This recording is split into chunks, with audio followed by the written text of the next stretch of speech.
Caramba, eu vou cortar você nessa parte porque eu vou fazer a pergunta para a gente dar continuidade aqui assim, que é justamente quais foram as profissões, quais os trabalhos que você fez antes de se tornar um empresário que você é hoje, Thiago? Você passou por um longo processo, você está falando aí, mas eu queria que você falasse toda essa experiência. Você falou de empregado de mesa, né, de garçom. É, Dá continuidade nisso de tudo, isso tudo que você já fez, né? Porque às vezes a pessoa vai ver a sua história aqui e não sabe o pão que a gente amassou lá atrás, né? não, isso No, é no, uma, no é uma seu caso. trajetória muito longa, Isso é né? importante Atenção, é deixar. muito importante. Uhum, É uma trajetória muito longa a minha vida, porque eu venho de lá, né, daquela parte que eu cheguei aqui em Portugal e eu vim encontrar uma cultura totalmente diferente, porque eu vivia na minha casa e eu vim morar num quarto com a minha tia, vim dividir um quarto com a minha tia. Pronto, um quarto, porque naquela época a gente não tinha condições, né, uhum. financeiras. Aí eu fui, consegui esse trabalho de restaurante ali, de empregado de mesa. De empregado de mesa, eu já consegui um outro trabalho nas obras. E aí fiquei. Nas obras é ajudante, gente. É ajudante, é pintar parede, é lixar parede, é passar fio, fazer massa. Passou.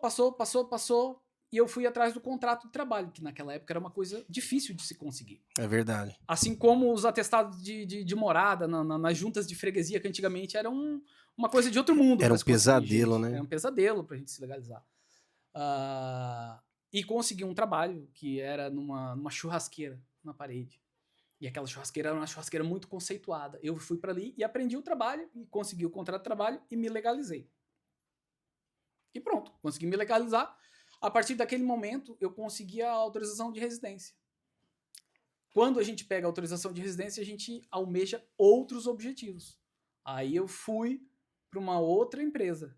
Fui trabalhar fazendo assar frango. Fui aprender a assar frango. Assar frango. É.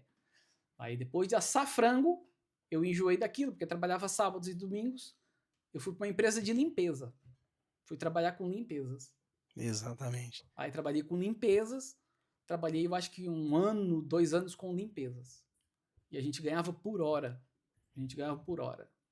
Mas eu limpei muita casa de banho. Essa empresa que você está falando é a empresa aquela que era na 24 de abril, lá em cima, É, ali, aquela onde, empresa lá, exato. onde nós chegamos, nós não chegamos a trabalhar juntos, mas nós Mas fizemos quase, uma mas coisa assim. quase, Olha só que exatamente. interessante, pessoal. Mas quase. Puxa, é. A gente trabalhou ali naquela empresa e depois eu saí daquela empresa e voltei pro restaurante. Mas já não tava mais naquela vibe de restaurante. Eu já queria alguma coisa a mais. Porque eu já tinha documento. E aí eu acho que foi nessa jogada aí que você já estava tirando a carta de condução, se não me falha a memória. Você já estava ali, você já estava Eu já tava. saindo daquele do Garden e estava querendo já meter. Eu sei que você foi Paulada. primeiro que eu. Exato. Você tirou a carta primeiro que eu. E aí depois eu almejei uma coisa diferente para minha vida, voltei pro restaurante, continuei. E até que eu consegui tirar a carta de condução de pesados. Exatamente. Porque teve aquela questão da troca do Brasil para cá, que eles não aceitam a categoria C. Eles não aceitavam todas, menos a C. Menos assim, E aí eu exatamente. tive que tirar a C. E aí eu tirei a C, e aí foi aonde eu ingressei nos transportes.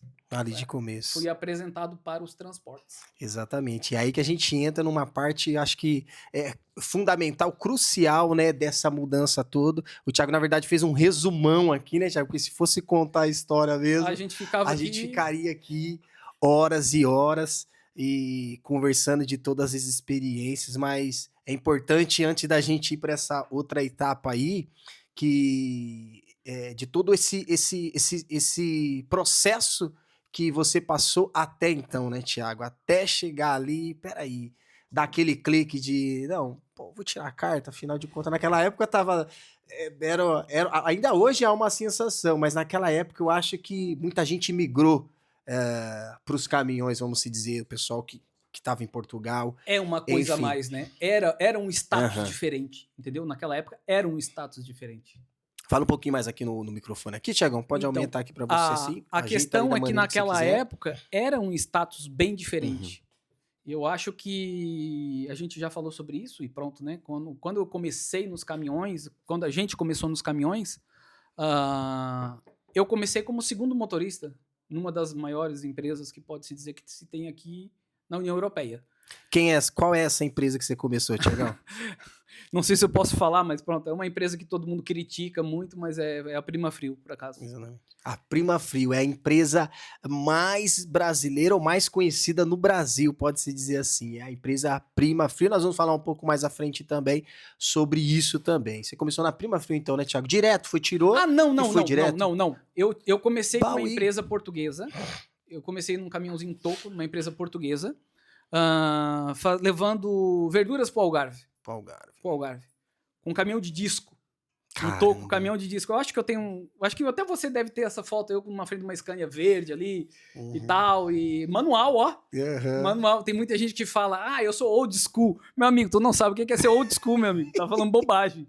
Camarada, tu já viu aqueles caminhão? Old school. Cara, old school. Caramba. Não é old school. Eu me lembro dessa época aí, Tiagão. Eu me lembro da gente falando várias vezes, nossa, tô saindo daqui, tô indo pro Algarve, chegando aqui, os hotéis ali pra fazer as distribuições, umas coisas. Sai de Lisboa a Algarve todo dia, Lisboa, né? Algarve, eu chegava lá no armazém, nós fazia carga, por exemplo, das 6 até meia-noite, 1h da manhã. 1h da manhã, tu abria o disco e ia pro Algarve, direto. Caramba. Dava um tirão pro Algarve, distribuía tudo, fazia o descansinho ali de 30 minutos e vinha embora. E marcha. E marcha de novo. Caramba. Nacional, Thiago? Estrada? Nacional. Nacional? Que autoestrada o quê? Ali pela Nacional. Nacional. Ia e depois, às vezes, voltava carregado de laranja.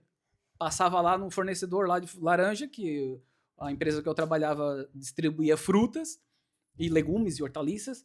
E lá no Algarve, a laranja, como eles são produtores, os patrões compravam bem mais barato. E aí eu carregava a laranja e vinha embora. Aliás, uma boa fruta que tem, né? A laranja do Algarve, a laranja é boa. Meu Deus. Muito boa. Mel. Doce como mel. Literalmente. Então, eu comecei ali, nessa empresa. Depois, essa empresa... Eu comecei a me cansar, lógico, porque aquilo era um trabalho extremamente cansativo. Embora não fosse um trabalho de segunda a sexta, atenção. Só que era noturno. E o horário noturno, já sabe, mói. Quebra a gente. Não mata, mas mói. E aí eu fui ali, e aí depois acabou que aquele trabalho, eu tava almejando alguma coisa financeiramente melhor, e eu ia pros multibene. Lembra que eu ia pros multibene? Exato. Eu tenho certeza que eu ia pros multibene, e aí depois eu fui fazer um teste. Foi fazer as entrevistas. Fiquei uma semana trabalhando no multibene. E eu falei, isso não é pra mim, cara. Não é. Ter que entrar em sentido proibido, ter que botar o caminhão em determinados lugares, andar sem disco de tacola. Isso lá em Portugal, né? Lá em Portugal, Serviço Nacional de Exato. Multibene. Cara, não é pra mim. Não é. Talvez eu faça por uma necessidade, mas não é pra mim. Exatamente.